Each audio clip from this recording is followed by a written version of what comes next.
केवल अच्छी बातें नहीं परंतु बुरी बातें भी जब आपके लिए होती हैं, लोग और दुनियावी चीजें आपका विरोध करती हैं, जैसे हमारे साथ हुआ, जैसे चर्च के साथ हुआ, आपके आत्मिक पिता के साथ हुआ, आप देखना कि यही बातें मिलकर भलाई को उत्पन्न करेंगी। जिनको लोग तुच्छ समझते, जिनको घूरे पर छोड़ देते, मिट्टी में सिमटा हुआ छोड़ देते, जिसकी कोई भी वैल्यू नहीं होती, उसको परमेश्वर उठाकर खड़ा करता है।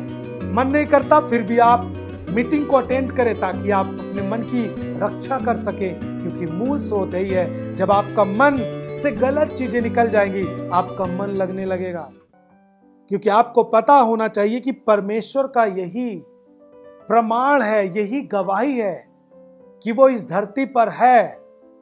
इसीलिए तो वो एक बीमार को चंगा करता है, इसीलिए तो वो एक पापी को उठाकर पवित्रताई की ओर खड़ा करता है, इसीलिए तो ऐसे लोगों को जिनको गांव समाज के लोग नफरत करते और त्याग देते हैं, जिनको लोग तुच्छ समझते, जिनको घूरे पर छोड़ देते, मिट्टी में सिमटा हुआ छोड़ देते, जिसकी कोई भी वैल्यू नहीं होती, उसको परमेश्वर उठाकर खड़ा करता है। यही काम साबित करता है कि परमेश्वर ने हमें और आपको बनाया है तो आज भी भूलता नहीं, वो हमारे आपके साथ रहता है।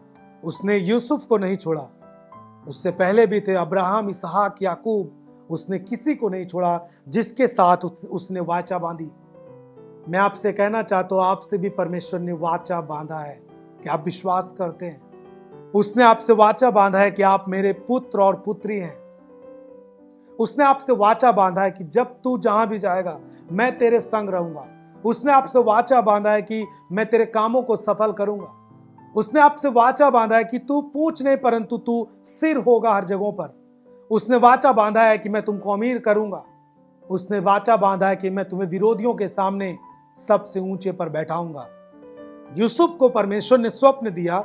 मैं आपसे कहता हूं, भले परमेश्वर ने आपको स्वप्न नहीं दिया, लेकिन उसने आपको अपने वचन तो दिए। उसने आपको दुनिया से जो चुन लिया, ये सब चिन्ह है कि आपका परमेश्वर आपके साथ है।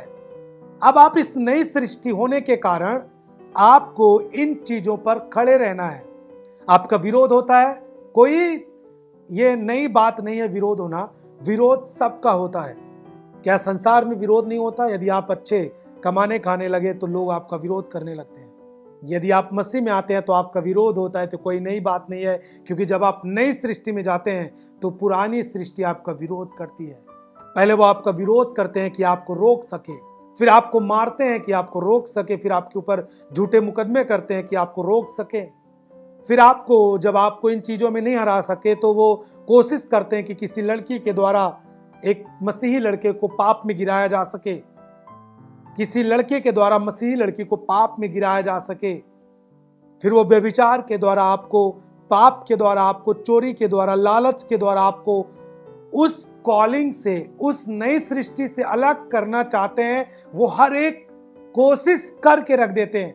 लेकिन जब आप ये चीज ठान लेते हैं कि मैं नई सृष्टि हूं, मसीह में नया जन्मा हूं, अब मुझे कोई पुरानी सृष्टि पसंद नहीं है, मैं नई सृष्टि में जीऊंगा, तो मैं आपसे कहना चाहता हूं, कोई पुरानी सृष्टि आपको खींच भी नहीं सकती। और आपको जहां कहीं भी ले जाएंगे लोग, जहां कहीं भी आप रहेंगे, वो एक लिमिट टाइम है।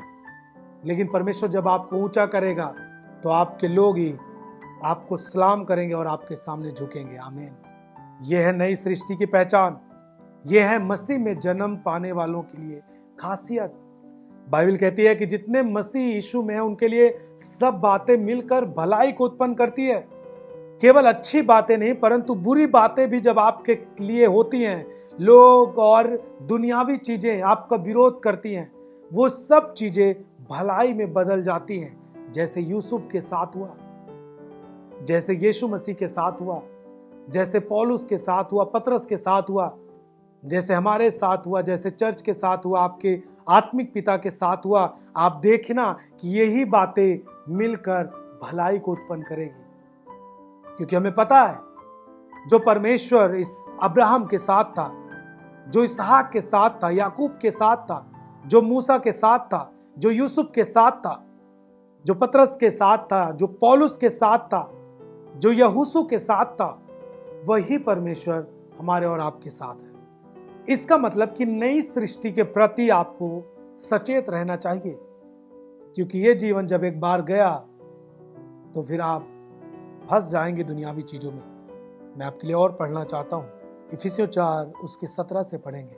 इसलिए मैं यहां कहता हूं और प्रभु में आग्रह करता हूं कि जैसे अन्य जाति लोग अपने मन की अनर्थ रीति पर चलते हैं, तुम अब से फिर ऐसे ना चलो, क्योंकि उनकी बुद्धि अंधेरी हो गई है और उस अज्ञानता के कारण जो उनमें है, उनके मन की कठोरता के कारण वे परमेश्वर के जीवन से अलग हुए हैं और वे सुन्न होकर लुचपन में लग गए हैं कि सब प्रकार के गंदे काम और लालसा से किया करें।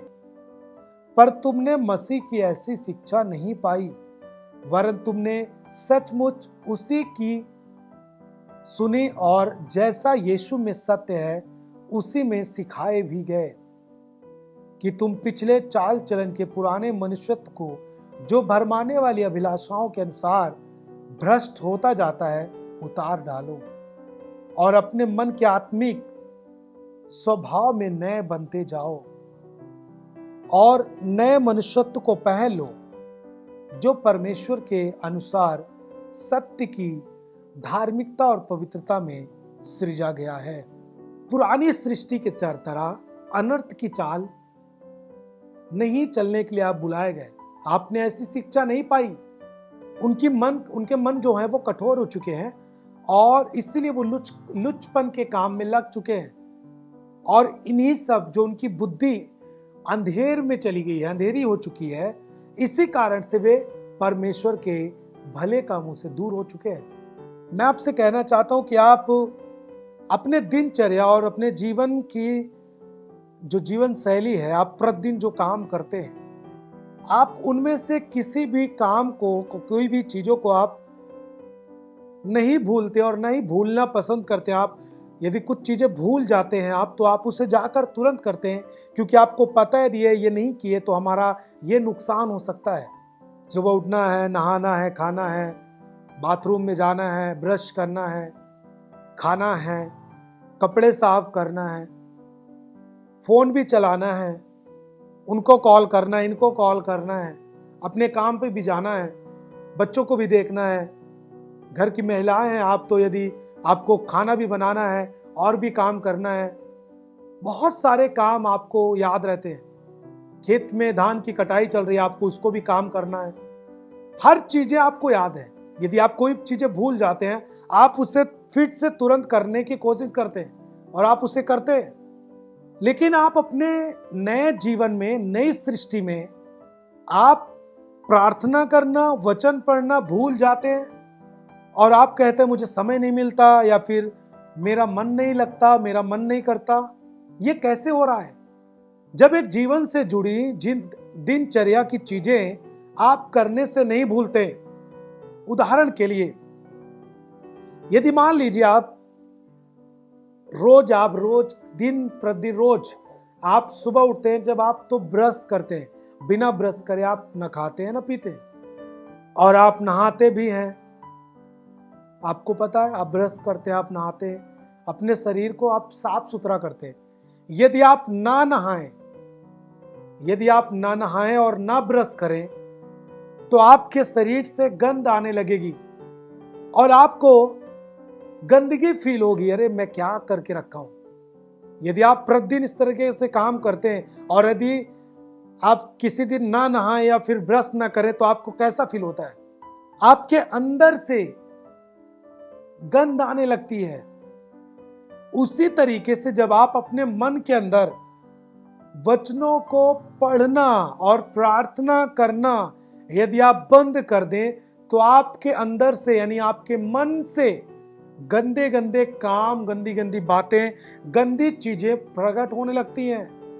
नीति वचन उसका 4 अध्याय उसका 23 वचन पढ़ेंगे हम। इसमें लिखा है, सबसे अधिक अपने मन की रक्षा कर, क्योंकि जीवन का मूल स्रोत वही है। आपके अंदर आपका मन है और आपके मन की रक्षा आपको करनी है। मरकुस रचित सुसमाचार 7 अध्याय उसके 20 वचन से 23 वचन तक पढ़ेंगे। फिर यीशु मसीह ने कहा, जो मनुष्य में से निकलता है वही मनुष्य को अशुद्ध करता है, अर्थात भीतर से, क्योंकि भीतर से अर्थात मनुष्य के मन से बुरी बुरी चिंता, व्यभिचार, चोरी, हत्या, परस्त्री गमन, लोभ, दुष्टता, छल, लुचपन, कुदृष्टि, निंदा, अभिमान और मूर्खता निकलती है। ये सब बुरी बातें भीतर ही से निकलती है और मनुष्य को अशुद्ध करती है। आप यहां पर ध्यान देंगे, आपके अंदर से यानी आपके मन से जो चीजें निकल रही हैं आपके मुख के द्वारा, आपके जीवन के द्वारा, वही आपको अशुद्ध कर रही है। और नीति वचन उसका 4:23 कहता है कि इसीलिए मन की रक्षा कर, सबसे अधिक अपने मन की रक्षा कर, क्योंकि जीवन का मूल स्रोत वही है। मन की रक्षा करने के लिए आपको ज्यादा से ज्यादा वचनों को पढ़ना है। मन की रक्षा करने के लिए आपको प्रार्थना करनी है। मन की रक्षा करने के लिए आपको वचन को सुनना है, मीटिंग को अटेंड करना है। जब आप इस तरीके से लगातार वचनों को पढ़ते हैं, प्रार्थना करते हैं, तो आपके मन के अंदर जो गंदी चीजें हैं वो बाहर होती हैं, जो पुरानी सृष्टि का हिस्सा है वो बाहर जाती हैं और आपके अंदर नई सृष्टि का हिस्सा बन जाती है। फिर आपके मन के अंदर पवित्रता, शुद्धता, भले काम, आत्मा के फल, प्रेम, इन सब चीजों का निवास हो जाता है। फिर आपके अंदर से बुरी बातें नहीं निकलती, अच्छी बातें निकलती हैं। फिर आपके अंदर से क्रोध नहीं निकलता, आपके अंदर से भले मन की इच्छा होती है। फिर आप लोगों के लिए गालियां नहीं देते परंतु आप आशीर्वाद देते हैं। इसलिए प्रभु ने कहा कि मनुष्य के भीतर से, मन से निकलने वाली बातें उसे अशुद्ध करती है। इसका मतलब हमें मन को शुद्ध रखना है, सुरक्षित रखना है, और इसे सुरक्षित रखने के लिए आपको वचनों को पढ़ना चाहिए। नई सृष्टि में वचन को ज्यादा से ज्यादा अपने अंदर भर दीजिए, ताकि जब कभी भी आपकी जुबान खुले तो वचन निकले। जब कभी भी आप सोचे तो वचन के जरिए सोचे। जब आप किसी को देखें तो कुदृष्टि ना हो, परंतु आपके देखना भी प्रभु के देखने जैसा हो। अब मुझे एक बात कहने में थोड़ी भी हिचकिचाहट नहीं होती कि जो लोग कहते हैं कि ये धर्म परिवर्तन है, लेकिन हम इसीलिए कहते हैं ये मन का परिवर्तन है, क्योंकि जब तक एक व्यक्ति का मन नहीं बदलेगा तब तक वो उसके मन से गंदी बातें, फिर से हम पढ़ेंगे यीशु मसीह ने कैसे इस बातों को खुलकर कहा। मरकुस 7:20 से 23 तक यीशु ने कहा, जो मनुष्य में से निकलता है वही मनुष्य को अशुद्ध करता है, क्योंकि भीतर से अर्थात मनुष्य के मन से, अब सुनिएगा, बुरी बुरी चिंता, व्यभिचार, चोरी, हत्या, परस्त्री गमन, लोभ, दुष्टता, छल, लुचपन, कुदृष्टि, निंदा, अभिमान और मूर्खता निकलती है। ये सब बुरी बातें भीतर ही से निकलती है और मनुष्य को अशुद्ध करती है। और इसीलिए नीति वचन 4:23 कहता है कि सबसे ज्यादा अपने मन की रक्षा कर। जीवन का मूल स्रोत बना दिया है प्रभु ने इसे, और इसकी रक्षा करने के लिए आपको वचन को ज्यादा से ज्यादा अपने अंदर रखना है। प्रभु की बातों को याद रखना है, प्रभु की बातों से भरना है, प्रभु के वचन से अपने मन को भरना है, ताकि ये जब भी खुले तो बुरी बातों के लिए नहीं परंतु अच्छी बातों के लिए खुले। जैसे एक ब्रश न करने वाला व्यक्ति के मुख से गंध आने लगती है, ना नहाने वाले व्यक्ति के अंदर से ही गंध आने लगती है, शरीर से गंध आने लगती है, वैसे जब आप वचनों को पढ़ना बंद कर देंगे तो अपने आप गलत चीजें आपकी जुबान से बाहर आने लगेंगी। जो चीजें आपकी जुबान से गलत आना बंद हो गई थी, आप नई सृष्टि में बदल चुके थे। यदि आप वचनों को पढ़ना, प्रार्थना करना और संगति करना बंद करते हैं तो वही चीजें आपके अंदर से, पुरानी चीजें फिर से बाहर आने लगती है। इसका मतलब आपकी ब्रश नहीं कर रहे, आपके मुख से गंध आती है, आपके बॉडी से गंध आने लगती है। यदि आप प्रतिदिन नहाएं, यदि प्रतिदिन ब्रश करें तो आप कभी भी गंध नहीं निकलती परंतु महकते रहते हैं आप। वैसे ही मन को शुद्ध रखने के लिए वचन को ज्यादा से ज्यादा पढ़ना है। आप कहते हैं मन नहीं लगता, इसका मतलब यह कि आपके मन में अशुद्धता भरी हुई है। मन की रक्षा करने का मतलब यही है कि वचनों के द्वारा अपने मनों को भरना है, क्योंकि बहुत सारे लोगों की शिकायत होती है कि मन नहीं लगता प्रार्थना करने में, मन नहीं लगता वचनों को पढ़ने में, मन नहीं लगता अब संगति करने में। इसका मतलब यह कि आपके मन में अशुद्धता भर चुकी है। इसलिए आपको लगातार वचनों को पढ़ना चाहिए। मन नहीं लगता फिर भी वचन पढ़ें ताकि उस मन की रक्षा आप कर सकें। मन नहीं लगता फिर भी आप प्रार्थना करें ताकि अपने मन की रक्षा आप कर सकें। मन नहीं करता फिर भी आप मीटिंग को अटेंड करें ताकि आप अपने मन की रक्षा कर सकें, क्योंकि मूल स्रोत यही है। जब आपका मन से गलत चीजें निकल जाएंगी आपका मन लगने लगेगा, क्योंकि शैतान आपको रोकता है। क्योंकि आपके मन से यदि अशुद्धता निकल गई तो आपका बोलना, चालना, उठना, बैठना सब नई सृष्टि का चिन्ह होगा।